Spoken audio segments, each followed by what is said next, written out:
கட்சிக்கு நீங்க எப்படிங்க ஒரு அரசினுடைய திட்டத்தின் பேரை சொல்லுவீங்க? ஒரு பிரதமரே அப்ப ஊழல் செய்யலையா? பாரதிய ஜனதா கட்சி அப்ப மிகப்பெரிய ஊழல் கட்சியா அவதாரம் எடுத்திருக்குங்கிறது நமக்கு தெரிய வரலையா? எத்தனை ஆயிரம் கோடி வாங்கி இருக்கிறார்கள் இன்னைக்கு வரைக்கும் கணக்கு சொல்லல. இதெல்லாம் ஊழல் பட்டியல்ல வராதா? இதெல்லாம் 2024 நாடாளுமன்ற தேர்தலுக்கு முன்னாடியே பேசிட்டீங்க. எப்ப இருந்திருந்தாலுமே அசெம்பிளி தெரிய வேண்டியது அவசியம். என்னைக்குனாலும் ஊழல் தானே, பழசுன்னா புதுசாயிடுமா என்ன? நீங்க பொதுவா என்டிஏ கூட்டணின்னு சொன்னீங்கன்னா எல்லா சின்னங்களையும் போட்டுல பேசியிருக்கணும். நேத்து பேசின தலைவர்கள் அத்தனை பேருக்கும் பின்னாடி என்ன சின்னம் இருந்துச்சு? தாமரை மட்டும் தானே இருந்துச்சு சார். மாம்பழம் இருந்ததுன்னு அது ஓரத்துல இருந்துச்சு சார். பேசுறதுக்கு பின்னாடி எங்க நின்னு பேசுனாங்க? அது அதிமுக ஆட்சியாவும் இருக்கனால அதுக்கெல்லாம் வாய்ப்பு இல்லைங்க. அதான் என்டிஏ கூட்டணின்னு சொல்லிட்டு இருக்காரு. அடுத்து வேற அது என்ன அர்த்தம்? காங்கிரஸ்காரர் பேசணும் இல்ல, அதெல்லாம் நாங்க இணக்கமாத்தான் இருக்கோம். எங்களுக்குன்னால புரிதெல்லாம் தெளிவா இருக்கு. ஏதாவது அல்லு சில்லு போனது வந்தது ஏதாவது வளரும், அதுக்கெல்லாம் அக்கறைப்பட வேண்டிய அவசியமே இல்லை. எங்களுடைய பாசமிகு அண்ணன் ராகுல் காந்தி அவர்கள் தெளிவாகத்தான் இருக்கிறா. கூப்பிட்டு மண்டையில கொட்டி அமிச்சார்ல, டே வாயை இறுக்கி மூடிக்கிட்டு இருந்தார்ல. நாங்கெல்லாம் உட்காந்து பேசிக்கிறோம், இணக்கமாத்தான் இருக்கோம். பாசிச பாஜகவை ஒழிக்கிறது இலக்கா? உனக்கு வேற ஏதாவது இலக்கு இருக்கா?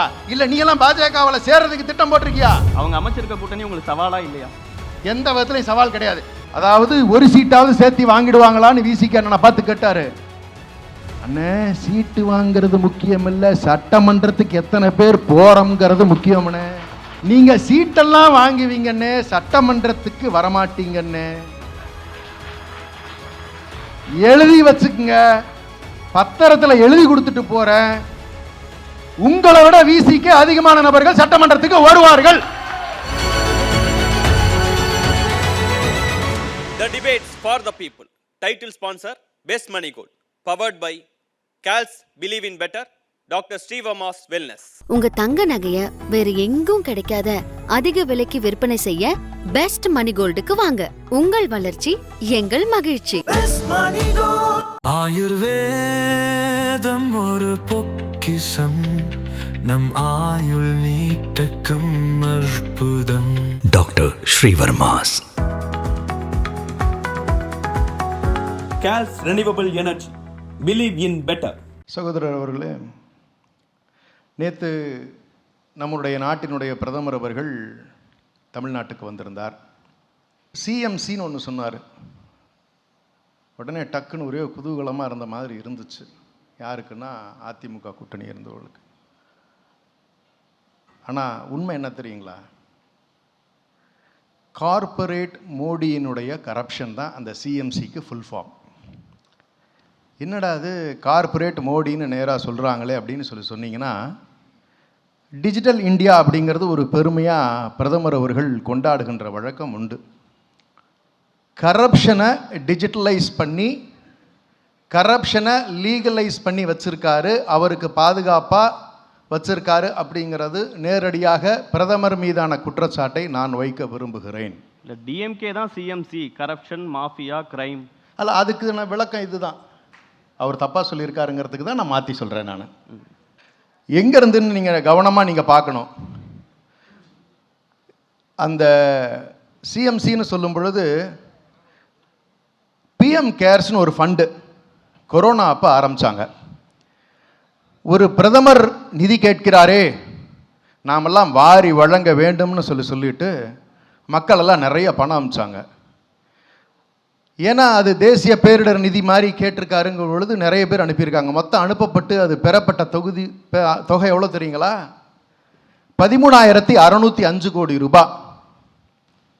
நேரடியாக பிரதமர் அவர்கள் பெற்றிருக்கக்கூடிய பணம். அந்த பணத்தில் செலவு பண்ணியிருக்கிறதுன்னு கணக்கு இது வரைக்கும் வெளியே சொல்லியிருக்கிற தொகை ஒரு 439 கோடி, ஒரு 3,976 கோடி, ஒரு 3,100 கோடி போக மீதி 6,284 கோடி ரூபாய் மீதி கணக்கில் இருக்கிறது. இப்போ சட்டம் என்ன சொல்லுதுன்னா, அது ஒரு தனியார் ட்ரஸ்ட்டுக்கு சொந்தமானது, அரசுக்கும் அதுக்கும் எந்த சம்பந்தமும் இல்லை. என்னடா கொடுமையா இருக்குது! ஒரு பிரதமர் பணம் வாங்குறாரு, நாட்டை காப்பாற்றுறதுக்கு தானே கேட்பாருன்னு தானே நம்ம நினைப்போம். ஆனால் அந்த பணத்தை தனியாக வாங்கி வச்சுக்கிட்டாரு. அது ஒரு தனியார் ட்ரஸ்ட்டுக்கு சொந்தமானதுன்னு சொல்கிறாங்களே. அப்போ அந்த பணத்துக்கு கணக்கு நீங்கள் கேட்கக்கூடாது. அதுக்கு அரசினுடைய ஆடிட் கிடையாது. அப்போ இந்த பணத்தை பிரதமர் எதுக்கு வேணாலும் பயன்படுத்தலாமா? ஆமாம், அதான் அதுக்கு அர்த்தம். இது ஒன்று தானா? இது அவருக்கு வாங்கிக்கிட்ட பணம். பாரதிய ஜனதா கட்சி ஒரு நமோ ஆப்னு ஒன்று பிரதமர் லான்ச் பண்ணுறாரு. NarendraModi.in. கட்சிக்கு நிதி வழங்க விரும்புகின்றவர்கள் எல்லாம் நிதி வழங்குங்கள் அப்படின்னு சொல்லி கேட்குறாரு. அந்த நிதியின் கீழ் இவரும் 1000 ரூபா கான்ட்ரிபியூட் பண்ணுறாரு. அந்த கட்சியினுடைய முன்னாள் தலைவர் JP நட்டா அவர்களும் தன்னுடைய பதிவுகளில் நிதி வேணும்னு சொல்லி வாங்குறாரு. அது எந்தெந்த திட்டத்தின் கீழ் வாங்குறாங்கன்னா, ஸ்வச் பாரத்துக்கு அதில் பணம் வாங்குறாங்க, பேட்டி படாவ் பேட்டி பச்சாவ் அப்படின்னு ஒரு திட்டத்தில் பணம் வாங்குறாங்க, கிசான் சேவா, இதெல்லாம் அரசினுடைய திட்டங்கள். இதெல்லாம் 2024 நாடாளுமன்ற தேர்தலுக்கு முன்னாடியே பேசிட்டீங்க. எப்ப இருந்திருந்தாலுமே இப்ப அசெம்பிளி எலெக்ஷன் தெரிய வேண்டியது அவசியம். எப்படி திட்டமிட்ட ஊழலை அவர் செய்யறாரு, அந்த திட்டமிட்ட ஊழல் எப்படி செயல்படுத்தப்படுகிறது அப்படிங்கறத சொல்லித்தான் ஆகணும். என்னைக்குனாலும் ஊழல் ஊழல் தானே, பழசுனா புதுசாயிடுமா என்ன? இல்ல, திமுக கூட்டணிக்கு எதிராக திமுக கூட்டணியை தோற்கடிக்க அவர் ஊழல் சொல்றாரு இல்லையா? கூட்டணியே இல்லைன்னு சொன்னீங்க. நேத்து NDA மீட்டிங்கை இல்ல, பார்த்துருப்பீங்க. அதுக்கு வந்துடுறேன் நான், அதுக்கும் பதில் சொல்ல வேண்டியது இருக்குல்ல. அப்ப இந்த 3 திட்டங்களுக்கும் துறைகளுக்கு விளக்கம் அமைச்சு கேட்கும் பொழுது அந்த துறையினுடைய செக்ரட்டரியில் என்ன பதில் சொல்றாங்கன்னா, இதுவும் எங்களுடைய துறைகளுக்கும் எந்த சம்பந்தமும் இல்லை. அப்ப கட்சிக்கு வாங்கப்பட்ட நிதி, கட்சிக்கு நீங்க எப்படிங்க ஒரு அரசினுடைய திட்டத்தின் பேரை சொல்லுவீங்க? இப்ப திராவிட முன்னேற்ற கழகம் இருக்குன்னு சொல்லி சொன்னா, அரசின் பேரால, தமிழ்நாட்டு அரசின் பேரால நிதி கேட்டுச்சுன்னா நீங்க ஒத்துக்குவீங்களா? இப்படி அரசு இயந்திரத்தை நீங்க பயன்படுத்துவதை ஒத்துக்குவீங்களா? ஒரு பிரதமர் அப்படி செய்கிறார், ஒரு பெரிய கட்சி அப்படி செய்கிறது. இது இந்திய அரசியலமைப்பு சட்டத்துக்கே மிகவும் எதிரானதா இருக்கு. ஒரு பிரதமரே அப்ப ஊழல் செய்யலையா? பாரதிய ஜனதா கட்சி அப்ப மிகப்பெரிய ஊழல் கட்சியா அவதாரம் எடுத்திருக்குங்கிறது நமக்கு தெரிய வரலையா? எத்தனை ஆயிரம் கோடி வாங்கி இருக்கிறார்கள்ங்கிறது இன்னைக்கு வரைக்கும் கணக்கு சொல்லல. ஏன்னா அதுவும் ஒரு தனியார் ட்ரஸ்ட் தான். அந்த ஆப்புங்கிறதுக்கு இன்னைக்கு வரைக்கும் கணக்கு கிடையாது. அப்ப இதெல்லாம் யார் பணம்? அப்ப அந்நியன் படத்துல வர மாதிரி பல லட்சம் பேருக்கிட்ட, பல கோடி பேருக்கிட்ட 500 ரூபாய் 1000 ரூபாய் வாங்கினா பல்லாயிரம் கோடி ரூபாயை வாங்கி சுருட்டி உங்க கட்சிக்கு வச்சிருக்கீங்களே, இதெல்லாம் ஊழல் பட்டியல்ல வராதா? அப்ப எந்த அளவுக்கு பிரதமர் நேரடியாக யோகியதை தெரிகிறது அல்லவா? இதை கேட்பதற்கு தமிழ்நாட்டில் இன்னைக்கு ஆள் இருக்கு. உங்களுக்கு வடநாட்டில் இதெல்லாம் பேசுறதுக்கு ஆள் இல்லாம இருக்கலாம். அடுத்த மிகப்பெரிய குற்றச்சாட்டை நம்மளுடைய ஒன்றியத்தினுடைய நிதியமைச்சர் அவர்கள் மீது வைக்க விரும்புகிறோம். அம்மையார் நிர்மலா சீதாராமன் அம்மையார் அவர்களே, இந்த 10 ஆண்டுகளில் 16,35,000 கோடி ரூபாயை நீங்க ரைட் ஆஃப் பண்ணியிருக்கேன்னு சொல்லியிருக்கீங்களே. ரைட் ஆஃப் வேற, வைவர் வேறன்னு நீங்க விளக்கம் சொல்லாதீங்க. இந்த ரைட் ஆஃப்ல நீங்க வசூல் பண்ணினது 2,69,000 கோடி மட்டும்தான். மீதி 13,66,000 கோடி என்ன வாங்காம வச்சுட்டீங்களே. அப்ப அந்த பணம் எங்க? ஸ்டேட்மெண்ட் இருக்கு. எவ்வளவு வசூல் பண்றீங்க? வீடியோகானுக்கு 65,000 கோடி ரூபாய் வர வேண்டிய கடன்ல 5,000 கோடியை மட்டும் வாங்கியிருக்கீங்கன்னா 8% தான் இன்னைக்கு வரைக்கும் நீங்க வாங்கியிருக்கீங்க. மீதி 92% நீங்க என்ன பண்ணுனீங்க? ஒரு சாமானிய நம்ம விவசாயி ஒரு கடன் வாங்கின பேங்க்ல நீங்க போய் எப்படி வசூல் பண்றீங்க? உங்க பேங்க் ஸ்டாஃபை விட்டு எப்படி எல்லாம் மிரட்டுறீங்க? நோட்டீஸ் ஒட்டுறீங்களா இல்லையா? இன்னைக்கு யார் யாருக்கு என்ன தள்ளுபடி பண்ணியிருக்கீங்கன்னு விளக்கத்தை கேட்டா பொதுவெளியில் சொல்ல இயலாது. என்ன சார் நியாயம் அது? எடப்பாடி பழனிசாமி அவர்கள் அமைத்த மெகா கூட்டணி உங்களுக்கு, ஸ்டாலின் அவர்களுக்கு, திமுகவுக்கு சவாலா அமையுமானா? நம்ம பிரைம் மினிஸ்டரோட குற்றங்களை இவ்வளோ அடுக்கிறீங்க, நிர்மலா சீதாராமன் குற்றங்கள் இவ்வளோ சொல்றீங்க, அந்த கூட்டணியை பத்தி இப்போ பேசவே மாட்டீங்க. இல்லையே, நீங்க தெளிவாக ஒன்று வச்சுக்கோங்க. நேற்று கொண்டைய மறந்த கதையா, நம்மளுடைய டிடிவி தினகரன் அண்ணன் தொடர்ந்து சொன்னார் ஒரு கருத்தை. எங்களுடைய கூட்டணியை பற்றி அமித்ஷா அவர்கள் 2 மாசம் முன்னாடி பேசிய பொழுது அவர்தான் எங்களை சமாதானப்படுத்தியதெல்லாம் நான் பார்த்துக் கொள்கிறேன் என்று சொன்னார். அப்ப அந்த ADMK company owner, BJP, Amit Shah அவர்களுடைய தலைவர் நரேந்திர மோடிங்கிறத நேற்று தெளிவாக காட்டிட்டாங்களே. நீங்க பொதுவா என்டிஏ கூட்டணின்னு சொன்னீங்கன்னா எல்லா சின்னங்களையும் போட்டுல பேசியிருக்கணும். நேற்று பேசின தலைவர்கள் அத்தனை பேருக்கும் பின்னாடி என்ன சின்னம் இருந்துச்சு? தாமரை மட்டும்தானே இருந்துச்சு. சார் மாம்பழம் இருந்ததுன்னு சார் அது ராமதாஸ் ஓரத்துல ஐயா இருந்துச்சு சார். கோவம்லாம் பட்டாரு. பேசுறதுக்கு பின்னாடி எங்க நின்னு பேசுனாங்க? நீங்க பேசுனது எல்லாத்தையும் நீங்க எடுத்து பாருங்க. எல்லாத்துக்கு பின்னாடி மோடி தானே, அவர் தான் அவருடைய தாமரை சின்னத்துக்கு முன்னாடி நின்று எல்லாருமே பேசுனாங்க. அப்ப அந்த கம்பெனி ஓனரை பத்தி தானே நாங்க பேச முடியும். பிரைம் மினிஸ்டர் பேச அவரே ஒத்துக்கிட்டார்ல. சரி, நீங்க கூட்டணி பத்தின பழனிசாமி ஐயா அவர்களும் இவரு நம்மளுடைய அண்ணா நீங்க சொல்றீங்க இல்லையா டிடிவி அண்ணா, அவங்க ஏன் கொண்டைய மறந்த கதையா எதுக்கு அமித்ஷாவெல்லாம் இழுக்கிறாங்க? அவங்க கட்சி கூட்டணியை உள்ள பேசி முடிச்சிருக்கலாமே. அந்த பஞ்சாயத்தை முடிச்சு வைக்கிறதுக்கு அமித்ஷா வராருன்னு சொல்லி சொன்னா, கம்பெனி ஓனர் அவருக்கு தான் கட்டுப்படுவார்னு சொல்லி சொன்னா, அப்ப அது அவர்களுடைய கூட்டணின்னு சொல்லல, டபுள் இன்ஜின் சர்க்காருங்கிறாரு. டபுள் இன்ஜின் சர்க்கார்னா என்ன அர்த்தம்? பாரதிய ஜனதா அதிமுக கூட்டணி ஆட்சின்னு சொல்ல வராரா? அர்த்தம் அதுதானே வருது. வேற எப்படி நீங்க சொல்ல முடியும்? நீங்க அடுத்து இன்னொன்னு முக்கியமான விஷயத்தை நான் சொல்லிடுறேன். தலைமையிலான ஆட்சியாவும் இருக்கலாம்ல. எப்படி அது அதிமுக ஆட்சியாவும் இருக்கலாம்ல. அதுக்கெல்லாம் வாய்ப்பு இல்லைங்க. அதான் என்டிஏ கூட்டணின்னு சொல்லிட்டு இருக்காரு. எங்களுடைய பிரதமர் வேட்பாளர் இங்க உட்கார்ந்து இருக்கக்கூடிய அண்ணன் பழனிசாமி அவர்கள்னு சொல்றதுக்கு பிரதமருக்கு வாய்ப்பு இல்ல. அடுத்து வேற அது என்ன அர்த்தம்? அது காங்கிரஸ்காரர் பேசணும் இல்ல, அதெல்லாம் நாங்க எனக்கு மாத்தா இருக்கோம். எங்களுக்குன்னால புரிதெல்லாம் தெளிவா இருக்கு. ஏதாவது அல்லு சில்லு போனது வந்தது ஏதாவது உளரும், அதுக்கெல்லாம் அக்கறைப்பட வேண்டிய அவசியமே இல்லை.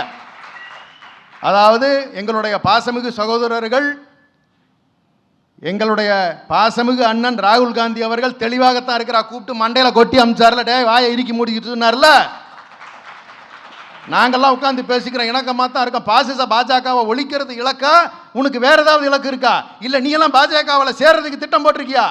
ஏன்னா மாதவராவ் சிந்தியா ஓடினானே அன்னைக்கு காங்கிரஸ்ல இருந்துட்டு, அது மாதிரி ஏதாவது திட்டம் இருக்கான்னு கேட்கலாம்ல. இதே மாதிரி தான் திமுகவை ஆட்சியை விட்டு அனுப்புறது தான் எங்களுடைய ஒரே இலக்குன்னு எல்லாரும் ஒண்ணா இணைஞ்சிருக்கிறாங்க சார். அவங்கள பத்தி எனக்கு பிரச்சனையே இல்லை சார். ஏன்னு கேட்டுக்கோங்களேன். அவங்க தலைவர் இப்படி இருக்கும்போது அப்ப இந்த கூட்டணி எப்படி இருக்குங்கிறத நம்ம தெளிவாக புரிஞ்சுக்க முடியுது இல்லை. இப்போ அவங்க ஓனர் மெகா ஊழல்னு நான் சொல்கிறேன். யார்? மோடி அவர்கள் மீதும் குற்றச்சாட்டு வைக்கிறேன், நிர்மலா அம்மையார் மேலேயும் குற்றச்சாட்டு வைக்கிறேன். அடுத்து இந்த கூட்டணி எப்படி ஃபார்ம் ஆயிருக்குன்னு மட்டும் பாருங்களேன். கொஞ்சம் வேகமா. அதிமுகவினுடைய 32 இடி வழக்குகள், மாவட்ட செயலாளர்கள், முன்னாள் அமைச்சர்கள் மீது இருக்கக்கூடிய வழக்குகள்ல என்னைக்காவது விசாரணைக்கு ஆஜராயிருக்காங்களா? எங்கேயாவது நீங்க கூப்பிட்டு விசாரிச்சதுக்கு உண்டான ஆதாரங்கள் இருக்கா? அப்ப நீங்க மிரட்டி வச்சிருக்கீங்க. ஐயா நீங்க என்ன சொன்னாலும் சரிங்க ஐயா, நீங்க உட்கார சொன்னா உட்கார்றேன், எந்திரிக்க சொன்னா எந்திரிக்கிறேன் அப்படின்னு தானே அதிமுக உட்கார்ந்துருக்கு இன்னைக்கு. அது மட்டுமா? அண்ணன் டிடிவி அண்ணனுக்கு அந்த வழக்கு இருக்கு, ஃபெரா வழக்கு அப்பீல்ல இருக்கு. அடுத்து அவருடைய இரட்டைகளை சின்னத்தை பெறுவதற்காக 50 கோடி ரூபாய் விலை பேசி 2 கோடி ரூபாய் பணம் கொடுத்து என்ஃபோர்ஸ்மெண்ட் டைரக்டரேட்ல நீங்க டெல்லியில பிடிச்சி தீகார் ஜெயிலில் வச்சீங்களே, அந்த வழக்கு நிலுவையில் இருக்குல்ல. அப்ப அதுக்கு பயப்பட்டு கட்டுப்பட்டு நடக்கிறார். நேத்து பாட்டாளி மக்கள் கட்சியினுடைய செய்தியாளர் சந்திப்புல குறிப்பிட்டாரு, காங்கிரஸ் ஆட்சியில இருக்கும்போது மாடியில ரைடு, கீழே கூட்டணி, அது எல்லாமே இருக்கத்தாங்க செய்யும். அது என்னன்னு கேட்டீங்கன்னா அது ஒரு விசாரணை. அது வேற இது வேற, ரெண்டுக்கு நிறைய வித்தியாசம் இருக்கு. அந்த கேஸ் இன்னைக்கு சந்திச்சு வெளியே வந்தாச்சு, தீர்ப்பு வந்துருச்சு. இந்த வழக்கு நடக்கவே இல்லையா சார்? நீங்க நல்லா கேட்டீங்க. அன்புமணி ராமதாஸ் அண்ணன் 2009 போடப்பட்ட வழக்கு, 2 காலேஜுக்கு அவரு தவறா பர்மிஷன் கொடுத்துட்டாருன்னு போடப்பட்ட வழக்கு 2019 சார்ஜ் ஷீட் போடுறாங்க சார். இது வரைக்கும் 68 ஹியரிங் அப்பியர் ஆயிருக்காரு சார் அன்புமணி ராமதாஸ் அண்ணன். சிபிஐயில் 2 வழக்கு இருக்கு. எனக்கு அப்பெல்லாம் இல்லை, எனக்கு மோடி தான் எல்லாம், அவர் நினைச்சா தான் உண்டுன்னு உட்கார்ந்துருக்காருல்ல இன்னைக்கு. வேற என்ன காரணம் இருக்க முடியும்? அப்ப இந்த வழக்குகளை வச்சு தான் இந்த கூட்டணியை உருவாக்கி இருக்காங்கிறத ஆணித்தரமா பதிவு பண்ண விரும்புகிறேன். அது மட்டுமல்ல, தேர்தலையே சந்திக்காத அண்ணன் நம்ம தமாக கட்சியினுடைய தமிழ் மாநில காங்கிரஸ் அண்ணன் வாசன் அவர்கள் ஒரு தேர்தலாவது நேரடியா மக்களை சந்தித்திருக்கிறாரா? இல்லையே. சந்திச்சு தான் பார்க்க சொல்லுங்களேன். தமிழ்நாட்டுக்குள்ள என்ன நிலைமைங்கிறது தெரியும், அந்த கட்சியில் யார் இருக்கிறாங்க இல்லைங்கிறது தெரியும். இப்படி ஒரு கட்டாய கூட்டணியாக ஈடியை வைத்து இந்தியாவை சீரழித்திருக்கக்கூடிய நிலையில அவர்கள் சொல்லுகின்ற ஒரு 2 குற்றச்சாட்டுகளுக்கான நிறைவான பதிலாக நான் சொல்லி முடிச்சுக்கிறேன். நான் 2 விஷயம் அவங்க தொடர்ந்து சொல்லுவது. ஒன்று டோட்டல் இந்த தமிழ்நாடு ட்ரக்கில் அதிகமாக இருக்குன்னு சொல்றாங்க. ஒட்டுமொத்த இந்தியாவினுடைய ட்ரக் கலாச்சாரத்திற்கு கேட்வேகா இருப்பது குஜராத். அதானியினுடைய போர்ட்டுகளில் இருந்து கடந்த 6 ஆண்டுகளில் கைப்பற்றப்பட்ட drug, heroin, methamphetamine and other similar narcotics confiscated illegally 2020 Mundra போர்ட்டில் கைப்பற்றப்பட்ட தொகை, ட்ரக்கோட மதிப்பு 9,000 கோடி ரூபாய். செப்டம்பர் 2021 21,000 கோடி ரூபாய்க்கு, ஏப்ரல் 2022 கட்சியில் 2100 கோடி ரூபாய்க்கு ட்ரக் பிடிச்சிருக்காங்க. 2022 காண்ட்லா போர்ட்டில் பிடிச்சிருக்காங்க 1439 கோடி ரூபாய்க்கு. ஜூன் 2022 முந்த்ரா போர்ட், அதானி போர்ட்டில் 250 கோடி ரூபாய்க்கு பிடிச்சிருக்காங்க. இப்படி பிடிப்பட்ட ட்ரக்ஸினுடைய அளவு மட்டுமே கிட்டத்தட்ட 50,000 கோடி ரூபாய்க்கு போகிறது. இதையெல்லாம் அழிச்சிட்டோம்னு சொன்னீங்க, அழிச்சதுக்கான ஆதாரங்கள் இல்லைன்னு கேள்வி கேட்டிருக்காங்க. இதையெல்லாம் மறைமுகமா இந்தியா முழுக்க நீங்கள் பரப்பி இருக்கிறீர்கள். இதையெல்லாம் பாரதிய ஜனதா விட்டு இருக்கிறது என்று நான் சொல்ல விரும்புகிறேன். தமிழ்நாட்டில் அதான் சொல்றேன், இந்தியா பூரா நீங்க தான் இதை பரப்புறீங்கன்னு சொல்றேன். ஏன் அது குஜராத்ல இருந்து மட்டும் ட்ரக் வருது? தமிழ்நாட்டில் நீங்க பரப்புறதுக்கான வேலை நார்காட்டிக்ஸ் டிபார்ட்மெண்ட் உங்ககிட்ட இருக்கு. நீங்க ஏன் இது வரைக்கும் தமிழ்நாட்டில் இந்த இடங்கள்ல பெரிய அளவில் நாங்கள் கஞ்சா பிடிச்சிருக்கோம்னு சொல்லி இது வரைக்கும் எங்க பிடிச்ச வரலாம் இருக்கா? பிடிச்ச இடங்கள்ல இருந்து நாங்கள் இது வரைக்கும் சொல்லியிருக்கோம், சார் எங்களுக்கு குஜராத்ல இருந்து இங்கே மூவ்மெண்ட் ஆயிருக்கு, ஆக்ஷன் எடுங்க சார். சார் எங்களுக்கு மகாராஷ்டிரால இருந்து ட்ரக் வந்ததுக்கான ஆதாரம் இருக்கு, இந்தாங்க சார்னு சொல்லி சொன்னப்ப ஆக்ஷன் எடுத்திருக்கீங்களா? எடுக்கலையே. ஏன்? எல்லாம் உங்க கூட்டாளிங்க. அப்ப எத்தனை வழக்குகள் பதிவு பண்ணப்பட்டிருக்குங்கிறத சொல்றேன். தமிழ்நாட்டில் 481 வழக்குகள், மகாராஷ்டிராவில் 14,553 வழக்குகள், உத்தரப்பிரதேசத்தில் 6,000 வழக்குகள். கஞ்சா பிடிபட்ட அளவையும் சொல்லிடுறேன் சார். தமிழ்நாட்டில் 7,334 கிலோ பிடிபட்டிருக்கிறது என்பது ஆதாரபூர்வமாக சோர்ஸ் நார்காட்டிக்ஸ் இந்தியா .NIC அரசாங்க பதிவிலிருந்து சொல்றேன். நீங்க அதே உத்தரப்பிரதேசத்தில் 41,327 கிலோ பிடிச்சிருக்கான். மத்திய பிரதேசத்தில் 15,473 கிலோ பிடிச்சிருக்கான். ராஜஸ்தான்ல 15,196 கிலோ. இதெல்லாம் உங்களுக்கு தெரிஞ்சு தானே போயிருக்கப்ப இதெல்லாம் எப்படி நீங்க அனுமதிச்சீங்க? தமிழ்நாடு மட்டும் நீங்க சொல்றீங்களே. இதை எல்லாத்து மேலேயும் நடவடிக்கை எடுத்துக்கிட்டு தான் இருக்காங்க. அப்ப தமிழ்நாட்டில் கஞ்சா புழங்குறதுக்கு காரணம் பாரதிய ஜனதாங்கிற குற்றச்சாட்டை வைக்கிறேன். நடவடிக்கை எடுக்கிறதா இருந்தா நீங்களும் எடுங்க, எங்களுக்கு ஆட்சேபனை இல்லைன்னு சொல்லி சொல்றேன். ஆனா இந்தியா முழுக்க இருக்கக்கூடிய நிலையை நீங்க பார்க்கணும். இந்தியாவை சீரழித்துக் கொண்டிருக்கிறீர்கள் பதிவை இந்த இடத்துல சொல்லிடுறேன். அடுத்து இன்னொரு முக்கியமான ஒரு நிறைவு பதிவு நான் சொல்லிடுறேன். பெண்கள் பாதுகாப்பாக இல்லை என்று சொல்லுகிறார்கள். நான் சொல்றேன், ஒரு ஆதாரத்தோட நான் உங்களுக்கு பதிவு சொல்றேன். நான் தமிழ்நாடு என்ன ரேட்ல இருக்கு தெரியுமா? 23.2, அதாவது ஒரு 100ங்கிற பிளாட்ஃபார்ம் கணக்கு வச்சு 100க்கு மேல் இருக்கக்கூடிய நிலையில் அப்படின்னு மார்க் போட்டோம்னு சொல்லி சொன்னால் வெறும் 25 தான் அப்படிங்கிற அளவில் இருக்கு. உங்களுடைய உத்தரப்பிரதேசம் 58.6 இருக்கு, மத்திய பிரதேசம் 76.8 இருக்கு, ராஜஸ்தானில் 114.8 நிற்குது, மகாராஷ்டிராவில் 77.5 நிற்குது. இங்கெல்லாம் நடக்கிற கிரைம் விமன் எகெயின்ஸ்டா நடக்கிறதெல்லாம் உங்க கண்ணுக்கு தெரியாது. பிரதமர் அவர்களும் மற்றவர்களும் இங்க இருக்கக்கூடிய இருக்கிறதுல இல்ல தமிழ்நாட்டுல பிரச்சனைன்னு சொன்னா நீங்க தமிழ்நாட்டுல சரி பண்றதுக்கான விஷயத்தை பேசாம உத்தரப்பிரதேசத்துல ஏன் தெரியுமா? இது பொதுவாக இருக்கக்கூடிய சமுதாயத்தில் இருக்கக்கூடிய குற்றங்களினுடைய பட்டியல் தான். ஆனா இந்தியாவிலேயே தமிழ்நாடு கம்மியா இருக்குங்கிறத நான் ஏன் சொல்லக்கூடாது? இது சமுதாயத்தில் நடக்கிற நிகழ்வு தானே. நீங்க ஆளுகின்ற மாநிலங்கள்ல அப்ப என்ன சொல்ல வரேன்னா, நீங்க ஒருவேளை இங்க ஆட்சிக்கு வந்தீங்கன்னா இதெல்லாம் நீங்க வளர்த்தி காட்டிடுவீங்கிறது ஆதாரமா தெரியலையா? இதெல்லாம் 100 ஆகும், 114 ஆகும், கவர்னருக்கு என்ன வேலை, இப்படிதானே பேசிக்கிட்டு இருக்காரு. அப்ப இதை எடுத்து வச்சு பேசுறாரா பிரதமர்? இதை சொல்றாரா? அவங்க அமைச்சிருக்க கூட்டணி உங்களுக்கு சவாலா இல்லையா? எந்த விதத்திலையும் சவால் கிடையாது.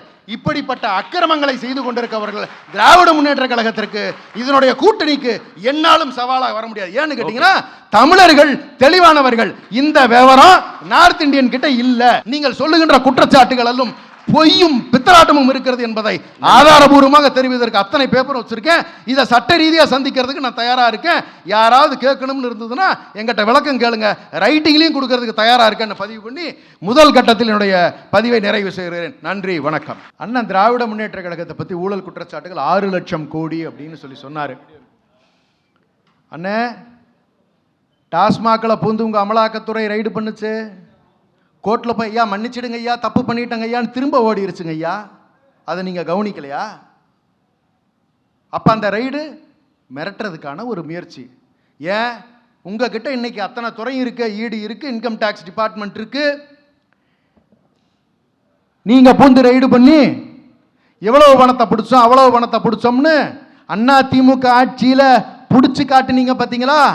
அது மாதிரி எங்கேயாவது பிடிச்சி வச்சிருக்கீங்களா? பிடிச்சிருக்கீங்களா இன்னைக்கு வரைக்கும்? அப்ப ஊழல் இருந்துச்சுன்னா உங்க பேர்ல கவர்னர் கிட்ட கொடுத்த பேப்பரை கவர்னர் இன்னமும் நிறுத்தி வச்சிருக்காரு. அண்ணா திமுக ஆட்சியில இருந்த மந்திரிங்க மேல இருந்த பேப்பரை எல்லாம், அதெல்லாம் உங்களுக்கு ஊழலா தெரியலையா? அதெல்லாம் ஆதாரபூர்வமான ஊழல்கள். இப்ப நீங்க போய் 19 எழுதி கொடுத்துட்டு வந்திருக்காரு. ஐயா ஒரு 40,000 கோடி கல்வித்துறையில போட்டுங்க, ஐயா ஒரு 20,000 கோடி இந்த துறையில போட்டுங்க, ஐயா இந்த ஒரு 30,000 துறை. ஏங்க, ஒரு ஊழல் குற்றச்சாட்டு கொடுக்குறவங்க ஆதாரத்தை அடுக்கணும் கூட, அடிப்படை கூட அந்த பழனிசாமி ஐயா அவர்களுக்கு தெரியவில்லையே. கவர்னர்கிட்ட கொடுக்கும்போது அப்படி பொத்தாம்பதுவா ஒரு பேப்பரை கொடுத்துட்டு வருவீங்களா? அது மட்டும் இல்லை, எவ்வளவு புதிய கல்வி நிலையங்கள் கட்டிருக்கிறீங்க? 10,900 கிளாஸ் ரூம் கட்டியிருக்கோம் சார். 1 2 இல்லை, இந்த 4.5 ஆண்டுகளில் 10,900 கிளாஸ் ரூம் கட்டியிருக்கோம். போன 10 ஆண்டுகளில் நீங்க கட்டினது 9,000 தான். இந்த 4.5 ஆண்டுகள்லயே இத்தனை கிளாஸ் ரூம் கட்டியிருக்கோம். அப்ப கல்விக்கான முக்கியத்துவம் என்ன கொடுக்குறோம்ங்கிறத பார்த்துக்கிட்டீங்க இல்லையா? இன்னொன்னு சொன்னாரு, அதாவது ஒரு சீட்டாவது சேர்த்து வாங்கிடுவாங்களான்னு விசிக அண்ணனை பார்த்து கேட்டாரு. அண்ணே, சீட்டு வாங்கிறது முக்கியம் இல்ல, சட்டமன்றத்துக்கு எத்தனை பேர் போறோம்ங்கிறது முக்கியம்னே. நீங்க சீட்டெல்லாம் வாங்குவீங்கன்னு சட்டமன்றத்துக்கு வரமாட்டீங்கன்னு எழுதி வச்சுக்குங்க. பத்திரத்தில் எழுதி கொடுத்துட்டு போறேன், உங்களை விட விசிக்கு அதிகமான நபர்கள் சட்டமன்றத்துக்கு வருவார்கள். என்டிஏ கூட்டணி அப்படியே பேசினாரு. என்டிஏ கூட்டணினாரு. அவருக்கு கூட பாருங்கண்ணே, பழனிசாமி ஐயா கூட்டணியில் இருக்கோம்னு சொல்ல விருப்பம் இல்லை. பாத்தீங்களா பாலனுக்கு? அங்கேயும் மோடி அவர்கள் பின்னால் அந்த வழக்கு இருக்கிற காரணத்தில், ஐயா வழக்கில் நடவடிக்கை எடுத்துறாதீங்க ஐயா, உங்க பின்னாடி தான் நாங்கள் இருக்கோம். Confirmation, sir we are with you. ஏன்னா இங்கிலீஷ்லாம் படிச்சிருக்காரு. அப்போ அதான் சொல்லியிருப்பார் அங்கே போய். ஏன்னா அதான் கொஞ்சமாவது மோடிக்கு புரிஞ்சிருக்கும், தமிழில் சொன்னால் புரியாது இல்லை. அப்புறம் இன்னொன்று கேட்டார், எதற்காக மீண்டும் திராவிட முன்னேற்ற கழகம் வர வேண்டும் என்று சொன்னார். சுருக்கமாக, கல்வியில் இன்னைக்கு எலிமெண்ட்ரி ஸ்கூல்ஸில் 0 ட்ராப் அவுட் சார். உயர்கல்விக்கு போகின்ற வகையில் 52% மாணவர்களுடைய கிராஸ் என்ரோல்மெண்ட் ரேஷியோ. 145 பேர் யூபிஎஸ்சிக்கு இன்னைக்கு தேர்வாயிருக்காங்க சார். 1000 குழந்தைகளுக்கு மேல அரசு பள்ளியில் படித்த மாணவர்கள் பிரீமியம் இன்ஸ்டிடியூஷன்ஸ்ல போய் சேர்ந்திருக்காங்க சார்.